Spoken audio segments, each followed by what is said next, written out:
नमस्कार साथियों, आज हमारे अध्ययन का विषय है भारत के कृषि प्रदेश। साथियों, भूगोल विषय के अंतर्गत हम अनेक प्रकार के प्रदेशों का अध्ययन करते हैं, जैसे भूआकृतिक प्रदेश, प्राकृतिक प्रदेश, जलवायु प्रदेश, कृषि प्रदेश, औद्योगिक प्रदेश, नगरीय प्रदेश, आर्थिक प्रदेश, जनसंख्या प्रदेश आदि। इन सभी प्रकार के प्रदेशों को मोटे तौर पर दो वर्गों में रखा जा सकता है या कहें रखा जाता है। एक भौतिक या कहें प्राकृतिक प्रदेश। भौतिक प्रदेश वे प्रदेश होते हैं जिन्हें भौतिक लक्षणों के आधार पर सीमांकित किया गया है। दूसरे सांस्कृतिक प्रदेश। सांस्कृतिक प्रदेश वे प्रदेश होते हैं जिन्हें किसी क्षेत्र विशेष के सांस्कृतिक लक्षणों के आधार पर सीमांकित किया गया है या कहें बनाया गया है। ठीक है, यहां पर हम अध्ययन करने जा रहे हैं भारत के कृषि प्रदेशों के बारे में। कृषि प्रदेशों के बारे में विस्तार पूर्वक जानने से पहले हम संक्षिप्त में जानेंगे प्रदेश क्या है, या कहें भूगोल विषय के अंतर्गत प्रदेश से क्या तात्पर्य है। तो बताना चाहूंगा, प्रदेश भूगोल की एक मूल धारणा है जिसे अनेक भूगोलवेताओं ने भिन्न भिन्न रूप में परिभाषित किया है, किंतु व्यापक और स्वीकार्य परिभाषा के रूप में हम इसे इस प्रकार प्रस्तुत कर सकते हैं कि एक ऐसा क्षेत्र जिसमें भौतिक और सांस्कृतिक लक्षणों की समरूपता पाई जाती है। यानी सामान्य शब्दों में कहें तो प्रदेश एक ऐसा क्षेत्र होता है जिसमें भौतिक और सांस्कृतिक लक्षणों की समरूपता पाई जाती है। ठीक है, या इसे दूसरे शब्दों में इस प्रकार भी कह सकते हैं कि एक ऐसा क्षेत्र जो अपने विशिष्ट लक्षणों के द्वारा पड़ोसी क्षेत्रों या कहें पड़ोसी क्षेत्र से भिन्नता रखता है। ठीक है, या कहें एक ऐसा क्षेत्र जो अपने विशिष्ट लक्षणों के द्वारा निकटतम क्षेत्रों से विभेदित किया जा सकता है या अलग किया जा सकता है। इस प्रकार आपने जाना कि प्रदेश क्या है। अब हम जानेंगे भारत के कृषि प्रदेशों के बारे में। ठीक है साथियों, अनेक विद्वानों ने अलग अलग तकनीक व तथ्यों के आधार पर भारत को कृषि प्रदेशों में विभाजित करने का प्रयास किया।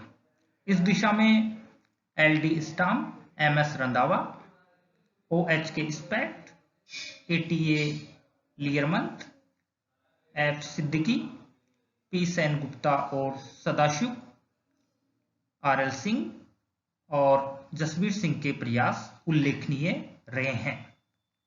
यहां पर हम MS रंधावा के अनुसार भारत के कृषि प्रदेशों का अध्ययन करने जा रहे हैं, जिन्होंने 1958 में भारत की पर्यावरणीय दशाओं, कृषि विशेषताओं और पशुओं के आधार पर भारत को 5 कृषि प्रदेशों में विभाजित किया है। अब आपके सामने दिए गए मानचित्र में MS रंधावा के अनुसार विभाजित भारत के 5 कृषि प्रदेशों को प्रदर्शित किया गया है। और आप देख सकते हैं मानचित्र में जहां 1 अंकित है यह शीतोष्ण हिमालय प्रदेश है, जहां 2 अंकित है यह उत्तरी शुष्क प्रदेश है जिसमें गेहूं की फसल की प्रधानता होती है। मानचित्र में यहां 3 अंकित है वह MS रंधावा के अनुसार पूर्वी आर्द्र प्रदेश है जिसमें चावल की फसल की प्रधानता है। और जहां पर 4 अंकित है यह पश्चिमी आर्द्र तटीय या कहें मालाबार प्रदेश है। और मानचित्र में जहां 5 अंकित है वह दक्षिणी प्रदेश है जिसमें मोटे अनाज की प्रधानता होती है। इस प्रकार MS रंधावा ने भारत को 5 कृषि प्रदेशों में विभाजित किया है। सर्वप्रथम हम शीतोष्ण हिमालय प्रदेश के बारे में विस्तार पूर्वक जानेंगे। शीतोष्ण हिमालयी प्रदेश पश्चिम में कश्मीर से पूर्व में अरुणाचल प्रदेश तक विस्तृत है।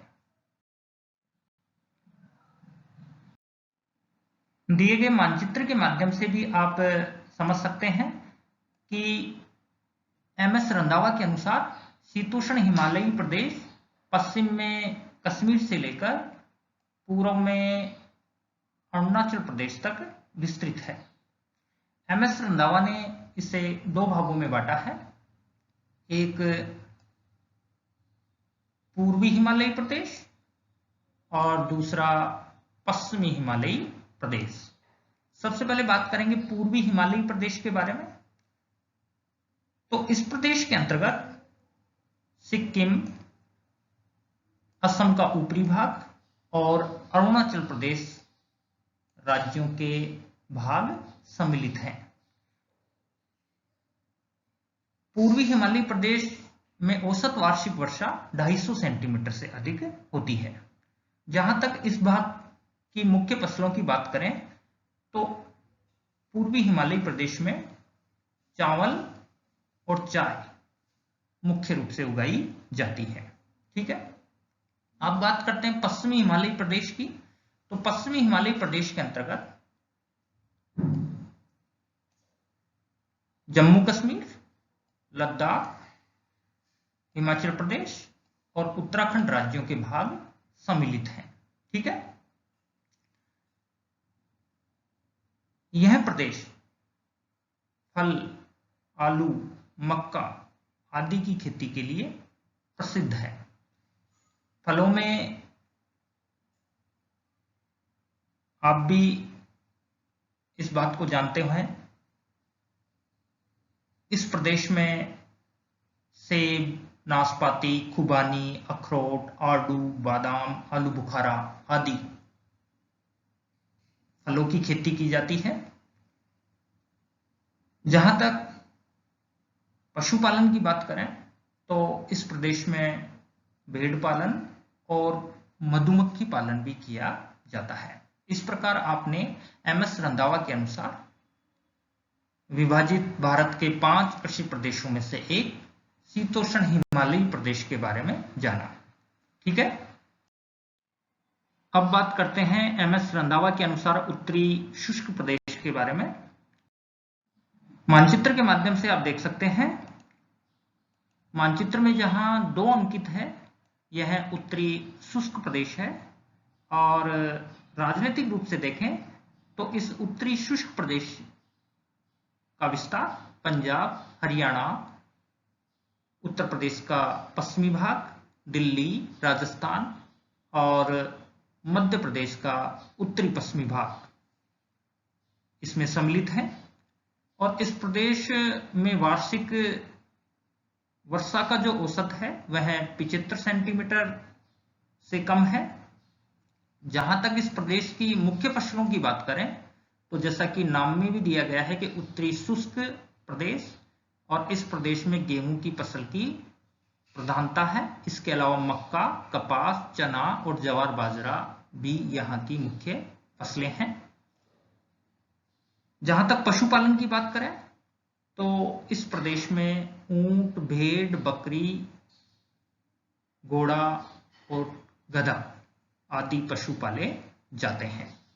ठीक है, अब हम बात करेंगे पूर्वी आर्द्र चावल प्रदेश के बारे में।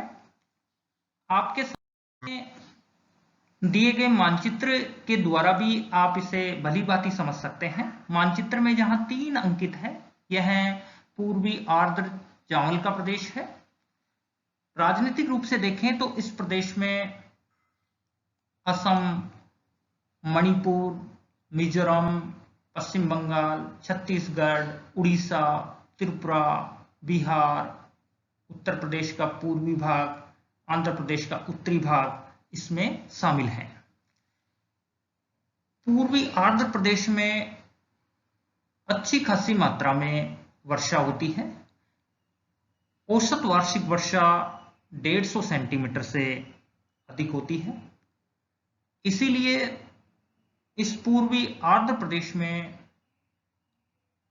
अधिक आर्द्रता चाहने वाली, या कहें जिन फसलों को अधिक जल की आवश्यकता होती है, वे फसलें इस प्रदेश में मुख्य रूप से उगाई जाती हैं।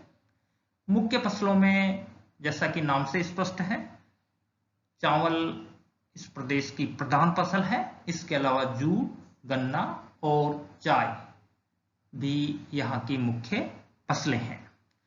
पशुपालन में इस प्रदेश में मुख्यतः भैंस पाली जाती है। इसके अलावा कुछ अंशों में भेड़ बकरियां भी पाली जाती हैं। एमएस रंधावा के अनुसार चौथा कृषि प्रदेश है पश्चिमी आंध्र प्रदेश, जिसे मालाबार प्रदेश भी कहा गया है।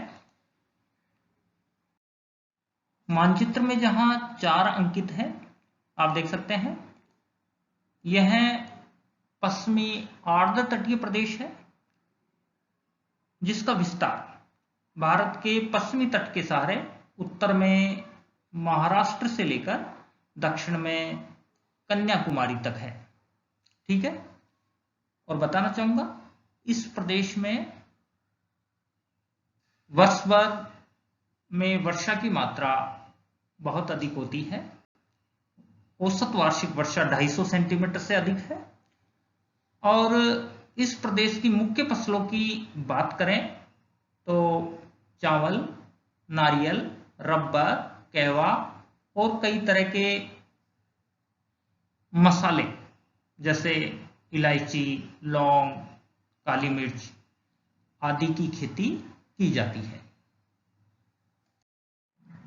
लेक्चर के अंत में बात करते हैं दक्षिणी मोटे अनाज के प्रदेश के बारे में।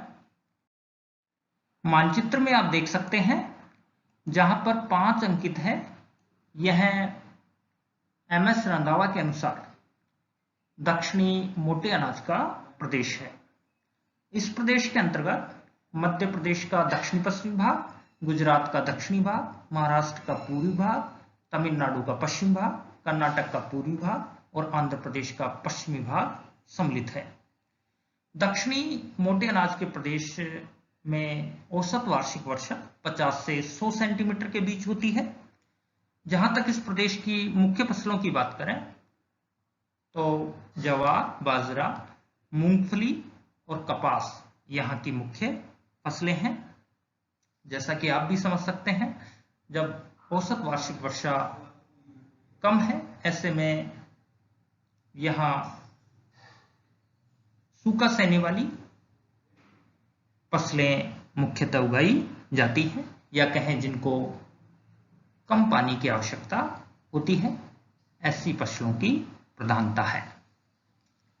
जहां तक इस प्रदेश में पशुपालन की बात करें तो पशुपालन में मुख्यतः भेड़ पालन किया जाता है। इस प्रकार आपने एमएस रंधावा द्वारा विभाजित भारत के 5 कृषि प्रदेशों का विस्तार पूर्वक अध्ययन किया। धन्यवाद।